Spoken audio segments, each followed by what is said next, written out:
Hello, this podcast is brought to you by Conquer Cancer, the ASCO Foundation. Our mission is to accelerate breakthroughs in life-saving cancer research and empower people everywhere to conquer cancer. You can make a lasting, sustained impact by making a monthly gift at conquer.org/monthly. Welcome to Your Stories, a podcast where we hear candid stories from people conquering cancer. I am your host, Dr. Mark Lewis. For some families, cancer is in their genes, but this doesn't stop Hattie Sherman and her mother, Molly Sherman, from conquering it.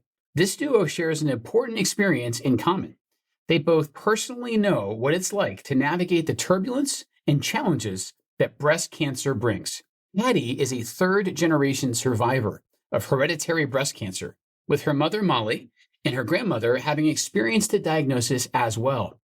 Fortunately, as advances in cancer research continue, treatments are vastly improving for each generation of patients. Today, we're joined by Hattie and Molly, along with their oncologist, Dr. Deborah Patt. An ASCO board member and a Conquer Cancer grant recipient, Dr. Patt understands the long-term impact of donor-funded research on improvements in cancer treatment from one generation to the next. Hattie and Molly will talk with us about their intergenerational experiences with cancer, and Dr. Patt will add scientific insight about the past, present, and future of breast cancer care. So I am so excited to be talking to all of you today. Before we get started, let's just hear where each of you are coming from. I think it's deep in the heart in Texas. Is that right, Hattie? It is. I'm here in Austin, Texas. And you as well, Molly? Yes, I'm in Austin as well. And Dr. Patt, I think that suggests that you're probably there too.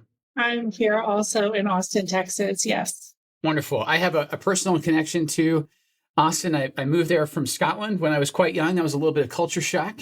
And this is a terrible radio for our listeners, but over my shoulder here, one of my certificates on my wall is actually an honorary Texan certificate. So when I married my wife, who's a native Texan, the governor was kind enough to bestow upon me honorary status. So I always have a soft spot for Texans, and I'm really, really thrilled to talk to you guys today. So Hattie, I want to start with you. One of the things that we talk about in this podcast is outside of the science, the experience, actually the humanity of cancer and patients with cancer. Can you walk us through how you felt in the moment that you received your diagnosis? What was that experience like for you? Shocked, obviously. It was a little bit after my 27th birthday. I just found a mass in my chest, wiping soap off my chest in the shower. It was about a Tootsie Roll size. Luckily, I was visiting Austin. It was end of COVID. I was applying for jobs here. I just received a job. And so I think normally, like most 27-year-olds, I probably wouldn't have given it a second thought. But being in Austin and being near my mom, she pushed me to get it checked out. And so I saw Dr. Patt, and she was the one who gave me the diagnosis. She and the rest of her team were my mom's team 10 years ago, so I felt extremely comfortable with them. I trusted that whatever she said goes. Early on, it was only stage 0. I decided to go ahead and do a full double mastectomy, which to me sounded like way more than I thought I would have to do for something caught so early on, but I'm forever grateful because in the end, that's all I had to do. But I'd obviously watched my mom and grandmother go through the same process 10 and 5 years before. And they both went through their treatment with immense positivity. And so I think it was hard not to kind of attack my diagnosis with the same mental state. That's really powerful. Dr. Patt and I sometimes use this phrase in medicine, continuity of care, which typically means following one patient sort of all the way through their process or their journey, if that's the language that resonates with you. But it sounds like in your case, it's actually your whole family, what we might technically call your kindred, has been in Dr. Patt's capable hands. And I can imagine that confers comfort even when you're dealing with the uncertainty of a new diagnosis. Hattie, you've already mentioned that, this has impacted other people in your family. What do you want listeners to know about the potential differences in how a hereditary cancer might affect one generation to the next? I think the first thing that really shocked us was because it's hereditary, it doesn't mean that your cancer type will necessarily be the same. When my grandmother was diagnosed, her cancer type was different. We had already been told we weren't BRCA positive, so we just saw that as another reason to assume we did not have hereditary breast cancer. So I think that's one important thing to know. And I also think that need to be your own advocate. If you know your family history, right now there are 2 genes which make you BRCA positive, 2 mutations of the BRCA gene, and they think there are hundreds of others, which we actually fall in that category. We are not BRCA positive, but we all have the same BRCA mutation. So when you don't fall in that category, you have wonderful doctors like Dr. Patt, but you do kind of have to take a stand and do your own research and be your own advocate and make sure you're doing the work to make sure you're properly being looked after. And then Molly, can you tell us what it was like to receive your diagnosis? And then additionally, as a mother and a survivor, how did you feel when Hattie was diagnosed? Well, my diagnosis was also a shock. My mother actually was diagnosed before me, about 8 years before, I think. And hers was considered at the time to not be related because hers was postmenopausal and mine was premenopausal. We didn't therefore anticipate having any genetic disposition because at the time, the oncologist, the one I was at MD Anderson initially, suggested that these were not related. But again, given my age and I was in the process of undergoing a divorce and had 4 little girls at home, it was quite a shock. And I opted for the double mastectomy when just a lumpectomy followed by radiation would have been the protocol at the time. And then following, I guess, the testing on the tumor, the oncotyping, the folks at MD Anderson, as well as Dr. Patt, working with Dr. Patt from Austin, decided that I should have some chemo as well. So I underwent 6 months of chemo. Then thinking that we did not have, at the time I was tested and there was a mutation of an undetermined significance. We didn't know at the time if my mother had it as well, but we didn't really give that a second thought. And when Hattie had that lump exactly 2 years ago, I really didn't think it was anything. I said, you've had cysts before, but why don't you go ahead and call the doctor? And within 2 days, Dr. Patt had her under her wing and said, absolutely, this is something and we need to take care of it. And then looking back, I'm glad that I opted for the double mastectomy and sort of just took it in stride. This is what I'm going to do. And the girls saw me do that sort of matter-of-factly. And I am so blessed that we undertook it with that attitude because now Hattie had one 2 years ago, and then her twin sister, Mary Alice, will have a prophylactic double mastectomy in 2 weeks. So it's sort of a fact of life with us now. It sounds like you've lived through advances in both our diagnostic understanding and treatments, and we'll hear about that from Dr. Patt in just a second. I will clarify or kind of expound upon one of the terms you used there. So you used a phrase like variant of unknown significance or uncertain significance. Just for our listeners, for over 2 decades now, we've known what we think to be the normal sequence of human DNA. So when the Human Genome Project was finished, we had a sense it's 3 billion letters long. So every strand of DNA in your body has these 3 billion pairs of letters. And we have a sense now of what we consider normal, which means that we can either test people or, as was also mentioned, tumors, and look for deviations from what we consider a normal sequence. Now, not all of those deviations are meaningful, meaning not all of them are clinically harmful, but some are clearly what we call pathogenic, and others are in this gray area where we have to admit what we don't know. And we have an evolving understanding of which mutations cause disease and which are just, like I said, benign variations from this 3 billion letter sequence. So it sounds like when you were first diagnosed, there was this variant of unknown significance, but it seems to have held actually quite profound significance for your family. So Dr. Patt, with that, can you tell us a little bit about your approach to treating Hattie? In what ways has sort of her family's history influenced your care plan for her? Sure. It's a great question, Dr. Lewis. So first of all, I'll say that I first came to know the Sherman family with Molly. These are a group of incredibly bright and talented and beautiful women. The year that Molly was diagnosed, I can remember as their family was going through so much and Molly was getting treatment, she had this holiday card picture of Molly and her 4 daughters all in pink wigs for their holiday card. They're all just beautiful and bright and talented. And so what a privilege, first of all, to take care of the Sherman ladies because they're amazing. But, as I got to know Molly and we tested her, appropriately for genetic alterations that could have increased her risk. And our first decision was that, it doesn't look like there's any clearly identifiable heritable risk because, she has a BRCA mutation of uncertain significance. And most of the time, those turn out to be non-deleterious or non-pathogenic in nature. However, when her 27-year-old daughter came up with the same mutation and then breast cancer at such a young age, there's no question that there is a family trait that is contributing to breast cancer risk. And so, whether it's that particular mutation or one that we don't have characterized, clearly we know that the Sherman family has a risk that is heritable. So it did influence my decision as I counseled Hattie on how we think about her treatment. She had aggressive surgery, which I think was the right thing. And I think that now we need to think about the whole trust of the Sherman ladies and make sure that we assess their risk appropriately, because knowledge is power, and we have the ability to think about risk and either screen or take prophylactic measures as necessary.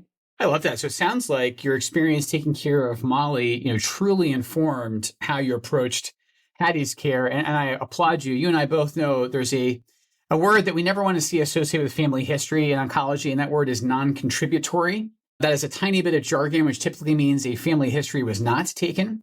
But I think you and I both share the belief that a good family history can be incredibly illuminating. In your case, you kind of put the clues together and saw this pattern emerge, kind of 2 points make a line. And what was happening with the Sherman women was compelling enough to you to say, you know what? Yes, it got labeled as a variant of uncertain or unknown significance, but there's this clear importance and an obvious hereditary link that then informed your approach to Hattie. Hattie and Molly, in your experience, did you see differences in the treatment approach between your experience, Molly, and then Hattie's? And I realized there was probably a gap in time there, but did that look different to the two of you? It did, because my tumor was not as aggressive as Hattie's. So the choices I had were, mine was hormonally fed. It was, remind me, Dr. Patt. Estrogen positive. Yeah, estrogen positive. So mine could have easily been treated with chemo. And Hattie's, as a triple negative tumor, was a different animal. Although I opted to have a double mastectomy, I didn't have to. It could have been treated less aggressively, whereas I think Hattie's had to be treated aggressively right from the bat. Also, I think by the time that Hattie was diagnosed, we had this appreciation that at 27 with a breast cancer, with a mother and a grandmother with breast cancer, that she was at increased risk for developing other breast cancers in her lifetime. Right. Which then it kind of ties into Mary Alice, my identical twin. Another thing about our family, which I don't think has been stated yet, is my sisters were all identical twins. So I have a twin, and then there's another set of twins that's 7 years younger. And being identical means we share the same DNA. So the fact that I had breast cancer so young most likely means that Mary Alice, my twin sister, would have that gene as well. So that's why she's undergoing a double mastectomy in 2 weeks. Yeah, and probably by the time this recording comes out, she'll have been through that operation. So we certainly wish her the best.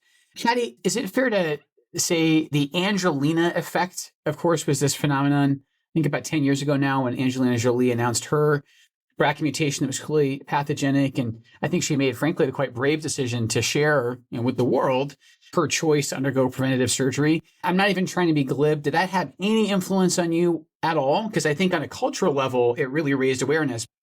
Right. I don't know if Angelina Jolie directly affected me, but I did have a girlfriend. I was living in New York before I moved here, and she made the difficult decision to undergo a double mastectomy prophylactically. And I think having at that point already seen my mom and grandmother go through that, I was like, wow, this sounds crazy, but saying like, this is the future. This is being able to take your future in your hands and have some control. And she was extremely open and talk to people about her experience. So I think that had a large effect on me. And I think it's had a large effect on my sister as well. I just think having someone that you love and care about and admire, I think in this case, it's more my mother doing that. Of course, it has an effect and gives you kind of that extra push to see like, okay, this is doable. This is something I can conquer. Thank you for saying that. And I just want to acknowledge your courage. I still think it takes a tremendous amount of bravery to publicize not just a cancer diagnosis, but one that is hereditary in origin. I certainly admired Angelina then, thinking it might endanger her career, although I think she's doing pretty well.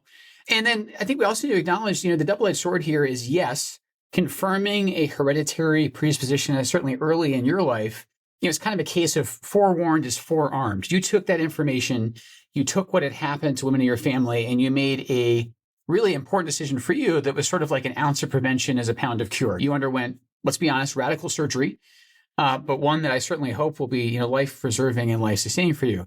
On the other hand, I think it's important in the context of this conversation, we acknowledge the incomplete protection of the Genetic Information Non-Discrimination Act. And what that means is, and I apologize for going off on a tangent here, but this is an important soapbox for me to stand on. Before patients undergo genetic testing, at least in my practice, I strongly advise them to talk to genetic counselors. And it's not that I can't interpret a report, but A, they do this all the time and they're much more adept at it than I am. And B, they can sort of help patients and families walk through the potential pitfalls. So for instance, being labeled with a hereditary mutation can affect certain forms of insurance. Your employer can't fire you because of it. You have protection against that. And actually, your health insurance should not be directly affected. However, the GINA legislation, which passed in sort of the late aughts, still left some loopholes. So you can still see your life insurance premiums go up. You can still see your disability insurance go up. And while you might not be thinking about it when you're in your late 20s, it can also affect your long-term care insurance. So I just think it's important to realize we still have a kind of a semi-porous lack of protection for patients being diagnosed with hereditary syndromes. And I'll explain at the end why I feel so passionately about that. But on the whole, I think that the way that you and your family, under Dr. Patt's guidance, have used this information is really illustrative of how it can help you protect your health both now and in the future. And I certainly hope that that'll be the same for your twin sister and that her surgery will go smoothly. Thank you. So for all three of you, this is an amazing example of a family where intergenerational care is having an impact and progress being made in the field of cancer is really measurable, I think, in your kindred throughout the years. Can any of you explain what you'd like donors to know about the impact of funding for cancer research? When Molly was diagnosed and we tested her, our best assessment was that there was not a heritable risk that we identified. And when Hattie then contributed to that picture, we really changed our thinking. The difference between that time span is that additional research that had to be funded contributed to our understanding. And so when we did additional testing, we sent off for extended panels. And those will probably continue to develop because, as we know, while the number of commercial tests that we perform looking for hereditary cancer risk is relatively limited, we do know that there are hundreds and hundreds of genes associated with heritable cancer. And so that will continue to evolve over time. There are these other Sherman women that we need to protect. And so our ability to understand this better and better over time becomes really important because in my perfect world, knowledge is power. And we want to be able to identify exactly what it is that we think is doing this so we can then test for it and prevent disease in everyone else. So I think that comes over time, really through research and investments in research. And I think it's why I feel so strongly about the Conquer Cancer Foundation. I think why Molly and Hattie have been so great about being advocates and supporting cancer research is because we know that through investments in research, we have better answers and we can empower women to have better lives. Hattie, I hope this is an appropriate question, but why did you decide to pursue genetic testing? And it sounds like this has also influenced your siblings. What do you want our podcast listeners to understand about the importance of these tests as you see them? Well, I think me personally, in a good way, I didn't have a choice. I had seen my mom do it. And so I knew as soon as I was diagnosed that getting that testing would help out all three of my sisters. So in my mind, that was a no-brainer. I wanted to make sure that they were properly being looked after and knew their risk factors. But I think an important point, and it kind of ties into something that Dr. Patt just brought up, is the more people that can get genetic tested, the better it helps all of us. I think making that bank as large as we can, like families that have, say someone's already been tested like my mom was. Okay, we're told we're not BRCA positive.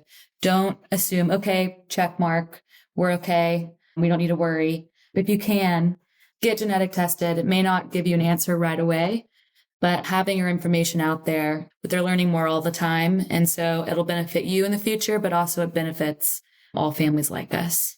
Yeah, sort of a case of a rising tide lifts all boats. I think what Dr. Patt and I would admit is that our field, oncology, is still in its infancy, maybe in its adolescence, but it is far from mature. And, we're going to look back years from now at this time And there are going to be things that we're doing in the moment that are going to seem, with the benefit of hindsight, ignorant or short-sighted. But there's a couple of things I want listeners to know is number one, we are doing our absolute best with our current understanding. Number two, really the only way forward, the only way to progress short of sheer luck is research, is coming up with thoughtful questions and interrogating them with rigorous experimentation. But your point, Hattie, is a really good one, is that genetic testing actually expands our knowledge. Really, I'm going to be kind of hyperbolic here, as a species, of what mutations matter and which ones, as I said earlier, are essentially inconsequential. I think the reason I feel such a close bond with all three of you is twofold. Number one is geographic. So I used to live in Austin. But more importantly, when we moved there, my father was diagnosed with cancer. In fact, he was taken care of by one of Dr. Patt's colleagues. And at the time, this would be late 80s, early 90s, there was no obvious familial pattern to my father's cancer. And in fact, I'm an only child.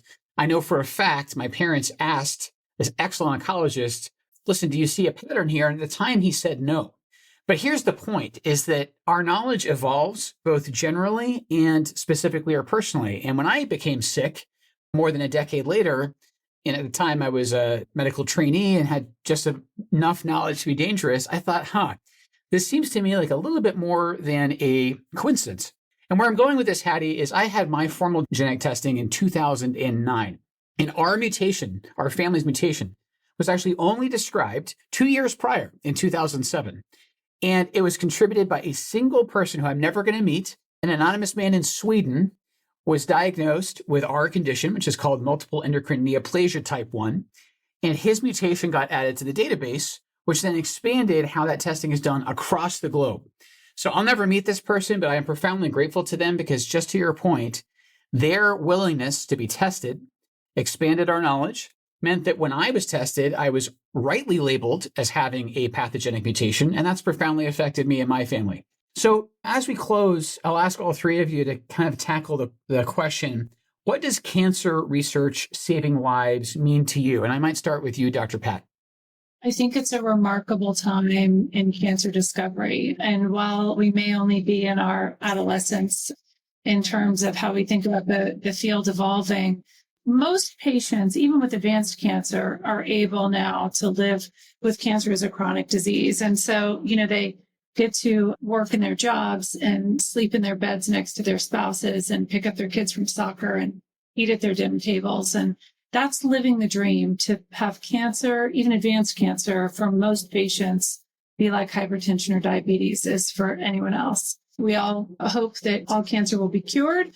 But until that comes to pass, being able to either cure it or live with it chronically is really amazing. And the only way that we get there is continued investments in research. And that becomes really important, and more important now than ever in America, as the age demographic of the population is changing and we all get older. So, cancer frequently being a disease related to aging is going to become more common. So being able to find it early through good screening and treat it appropriately matters. And research is how we get there. In my time as a cancer specialist, so I've been in practice here for 17 years, the field of cancer has completely changed. My ability to care for breast cancer patients has just completely changed. The fact that the conversation I have with folks whenever they come in with familial disorders, Dr. Lewis, like you mentioned, this pre-implantation testing issue, how many patients have I seen that came in to me and said, Dr. Patt, I've lost my sister and my mother and my aunt, and this will never again happen to my family, and that I can offer to them something different. It's an amazing time. So it's really only through investments in research that we continue to make that progress. And I think it's why we who touch cancer feel so compelled of its importance. And I'm so grateful to have champions like Hattie and Molly that really, participate in philanthropy and think about how we can continue to advance this in a meaningful and thoughtful way. Thank you so much for that, Dr. Patt. Hattie or Molly, any additional comments from you? I think Dr. Patt said that perfectly. I don't know if I can follow that answer. I'll follow just by saying that the field has evolved so much, and Dr. Patt, you'll appreciate this. So I recently recertified my board exam. So I'd taken it coming out of fellowship. I've been practicing now for just over a decade, so I recertified last fall. And I kid you not, I think you'll appreciate this, the content was almost entirely different than what I was tested on 10 years ago.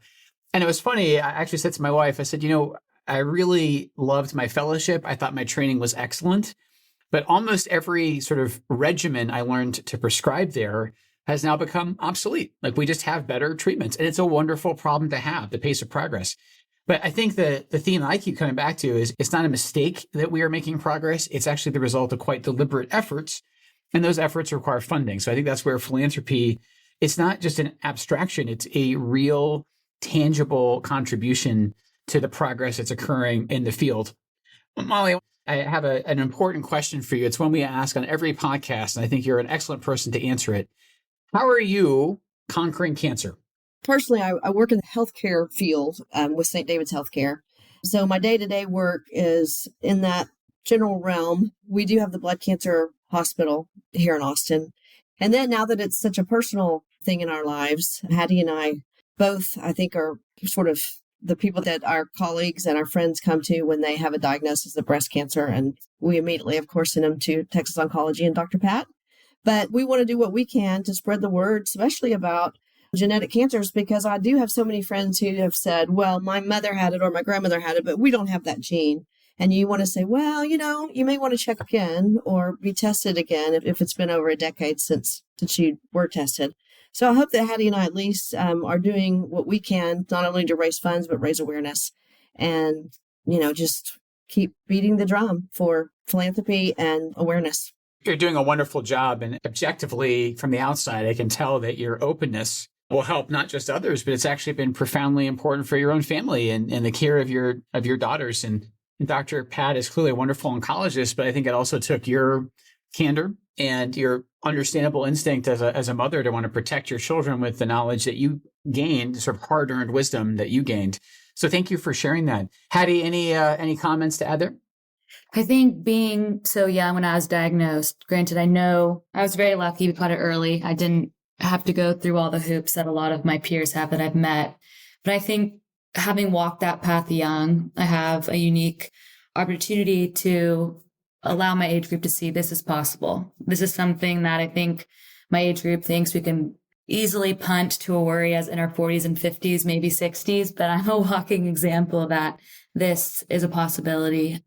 And something that's brought me a ton of joy and really enriched my life is how I've been able to be a resource for people in my age group that maybe have had a family member be diagnosed or been diagnosed themselves. And I've made a ton of friends, some that I actually haven't met, that are walking this path now. And it's been incredibly rewarding. Yeah, I've heard some of my patients say to one another, this is the club they never wanted to join, but that membership has its privileges, which I think is well said. On top of that, you've got the family connection as well. Dr. Patt, I can see why you have such affection for the Sherman family. I know you and I try to be impartial as doctors, but it's hard not to like them as people. And that clearly comes across even in the conversation today. I'll let you have the final word on your definition of conquering cancer.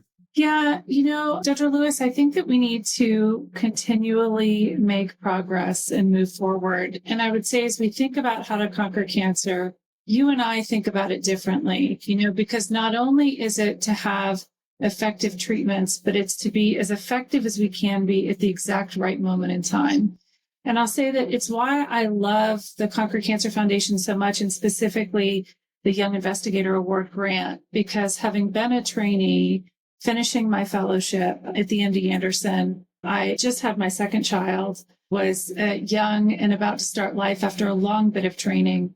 Investments in research at that moment in time are so critical in a young investigator's career path that it makes them choose how they contribute to the field of cancer medicine and the field of cancer surgery. So I think that the Conquer Cancer Foundation and the Young Investigator Award grant specifically is really the right intervention for people to invest in cancer research, because it's the right measure at the right time during a critical time when people are making those decisions. We have to think a lot about how and when and where we intervene as cancer specialists.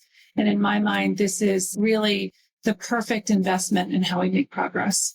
I can't say it any better than that. Dr. Patt and the Sherman ladies, thank you so much for talking to our listeners today. Really, really appreciate the conversation. Thank you. Thank you for having us. Yeah, you bet. And thank you for listening to this podcast, brought to you by Conquer Cancer, the ASCO Foundation. For doctor-approved patient information, please visit cancer.net, which is supported in part by Conquer Cancer donors. Conquer Cancer is creating a world where cancer is prevented or cured, and every survivor is healthy. You can make a lasting, sustained impact by making a monthly gift at conquer.org/monthly. The participants of this podcast report no conflicts of interest relevant to this podcast. Full disclosures can be found on the episode page on conquer.org. The purpose of this podcast is to educate and to inform. This is not a substitute for professional medical care and is not intended for use in the diagnosis or treatment of individual conditions. Guests on this podcast express their own opinions, experience, and conclusions. Guest statements on the podcast do not express the opinions of ASCO. The mention of any product, service, organization, activity, or therapy should not be construed as an ASCO endorsement.